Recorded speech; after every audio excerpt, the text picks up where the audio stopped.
साथियों नमस्कार। आज बहुत दुख के बाद मैं आपके सामने खड़ा हूँ, क्योंकि जब आदि बना था और उसी दिन से लेकर आज तक आदि का मोटो था आदि फॉर ऑल। इसलिए हमने ये का पे स्केल हो, टेक्नीशियन 5000 8000 हो, या यही इसको नॉन फंक्शनल अपग्रेडेशन 4 साल में 5400 ग्रेड पे हो, हर चीज़ में हमने जनरलाइज ऑर्डर इश्यू करने के लिए प्रयास किया और निकलवा दिया था। और हमारा एफर्ट्स यही था कि जो भी बेनिफिट हम लेंगे वो सारा कैडर के लिए लागू करने के लिए कोशिश करेंगे। लेकिन आज हमें मजबूर किया गया आरटीओ और एडीटीए ने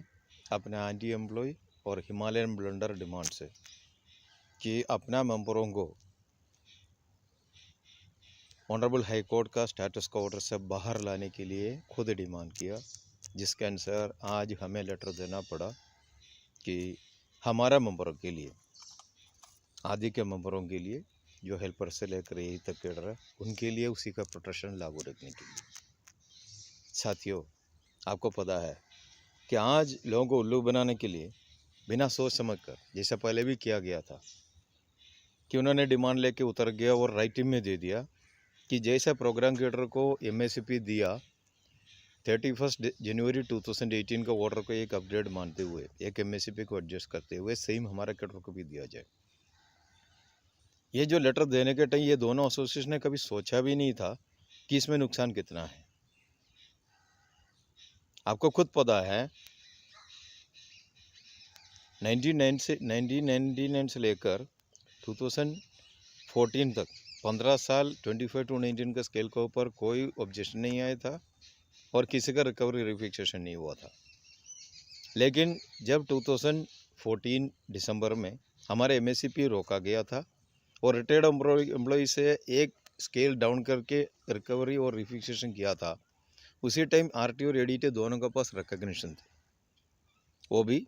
1993 में आरएसए रूल आने से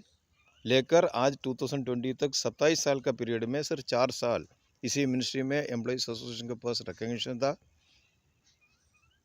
और उसी 4 साल में इसी एसोसिएशन ने हमारे कैडर के लिए जो भी मिलना था सब खो गया और उनका सामने आधी जिंदा भी नहीं था। 2014 दिसंबर से लेकर जहां रिकवरी रिफिक्सेशन शुरू हुआ, जहां हमारे एमएसपी बंद हो गया, उसी दिन से लेकर 2017 अप्रैल तक इन लोगों के पास रिकग्निशन थे। ये दोनों एसोसिएशन चाहता था जेसीएम स्कीम के अनुसार सेक्रेटरी साहब से, सीओ साहब से, दोनों डीजी से हर 3 महीने में मीटिंग लेकर उसी 3 साल के अंदर इसी एमएसपी को रिस्टार्ट कर सकते थे, सारा प्रॉब्लम सॉल्व कर सकता था, स्केल को भी नॉर्मलाइज कर सकता था, जो चीज़ आज आदि कोशिश कर रहा है।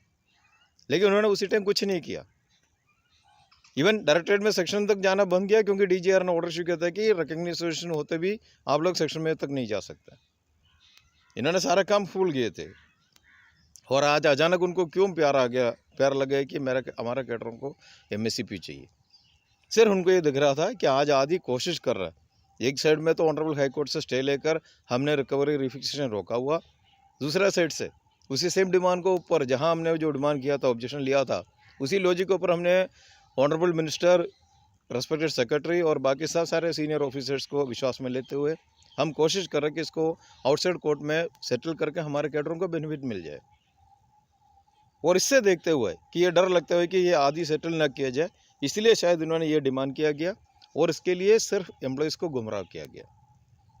एम्प्लॉय को सच्चाई नहीं बताया गया कि एमएसपी के पीछे खतरा क्या है। आज के दिन में जो प्रोग्राम कैडर को जो दे रहा है, वो यदि हम डिमांड किया तो हमारे कैडर को कितना नुकसान होगा, ये किसी ने नहीं बताया। जरूर मुझे पता है, जब हम बताऊंगा लोग ये बताएंगे फिर देखो ये अथॉरिटी को समझा रहा है हमारे लोगों को नुकसान के लिए। जैसे इन लोगों को लग रहा है कि अथॉरिटी में जो बैठा है सब बेवकूफ़ है, उनको कोई रूल पता नहीं है। उन लोगों को रूल हमसे ज़्यादा पता है। तब उन्होंने इवन ऑनरेबल सुप्रीम कोर्ट का डिसीजन जो पटना ईसीपी में था, तभी उन्होंने जाकर दूसरा सेक्शन लगा के, लॉजिक लगा के उसको रोका गया। इसलिए जो भी हम करेंगे उससे ज़्यादा तो डिपार्टमेंट को पता है कि वो क्या करना है। इसलिए हमें हर कदम सोच समझ कर रखना चाहिए।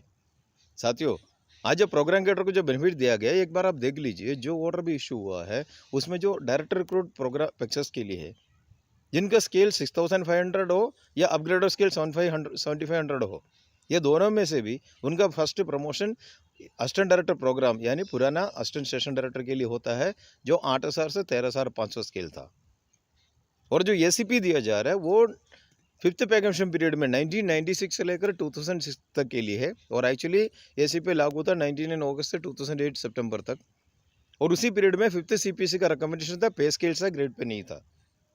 इसलिए उनको जो फर्स्ट एसीपी मिलेगा 8 स्केल में मिलेगा, और उसको जब आप सेकंड एमएससीपी का टाइम कन्वर्ट करेंगे एमएससीपी के पीरियड में, it will be converted into 5400 PB3। और उसके बाद उन्होंने जब एक बार खो गया 31 जनवरी 2018 का ऑर्डर का, यानी 25/2/19 के अगेंस्ट एक एमएससीपी एडजस्ट भी करेंगे, तभी भी आपने देखा कि उनको 30 साल में PB3 54 का नेक्स्ट वाला 6600 ग्रेड पे मिल रहा है। और सिमिलरली जो ट्रक्स टू पैक्स में है उनके बीच में कोई एससी कैडर है नहीं, इसलिए जो ट्रक्स को भी 6500 से या 5000 से भी उनको जो फर्स्ट प्रमोशन था प्रोग्रेस एग्जीक्यूटिव,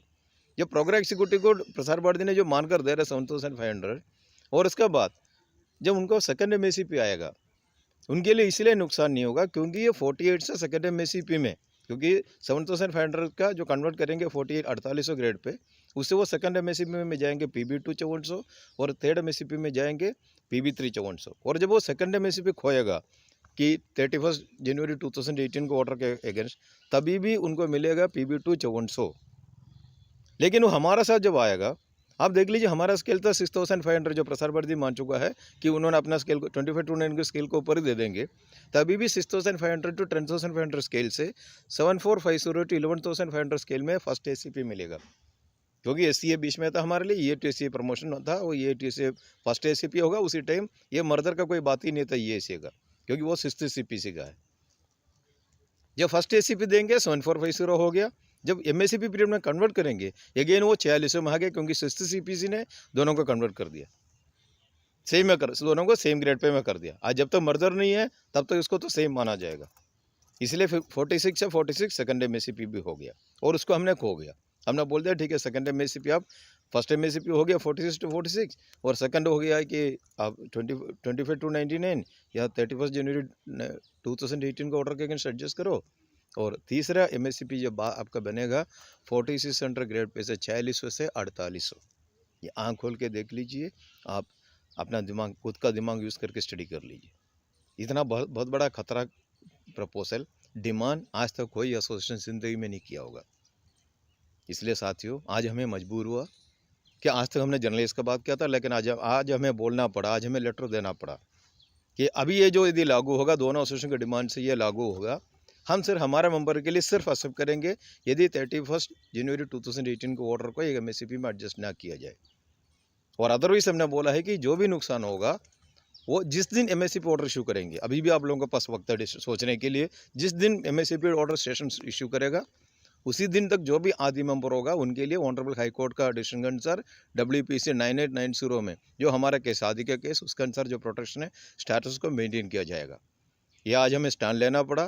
क्योंकि हमारा मेंबर को प्रोटेक्शन भी देना हमारे लिए ज़रूरी है। अभी आप लोग समझदार हो, आप सब चीज़ को देख के ये सोच लीजिए कि आपको क्या करना है। अभी भी आपके पास वक्त है अपने आप को प्रोटेक्शन के लिए सोचने के लिए। Thank you very much.